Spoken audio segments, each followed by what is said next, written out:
Le siège Navigo Ergo au dossier en résille laisse circuler l'air et limite ainsi la chaleur. Son mécanisme synchrone permet à l'assise et au dossier de s'incliner de manière automatique et synchronisée pour favoriser des mouvements de bascule en arrière qui libèrent la pression intervertébrale et soulagent le dos.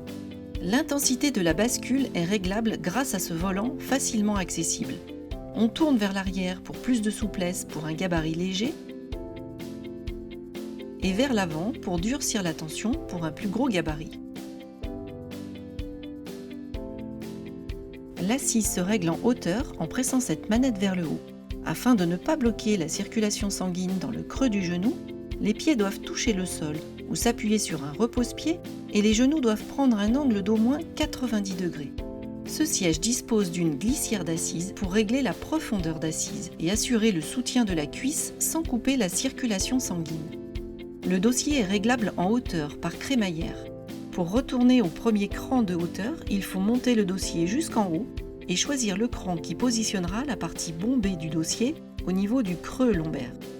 Le dossier peut se bloquer sur plusieurs inclinaisons en tournant cette molette en arrière et il possède un système de sécurité anti-retour. Pour le débloquer, il faut tourner cette molette en avant et aller chercher le dossier avec son dos comme ceci.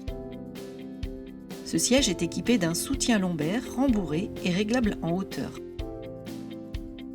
Une tétière ajustable en hauteur et en inclinaison est présente pour accompagner les mouvements de balancement et soulager les cervicales. Ces accotoirs 4D se règlent en hauteur par pression des ergots, en largeur en déverrouillant ce levier. Les manchettes peuvent être avancées ou reculées et elles sont orientables vers l'intérieur ou l'extérieur du siège. Les accotoirs doivent être ajustés de façon à ce que les coudes reposent légèrement sans avoir à hausser les épaules.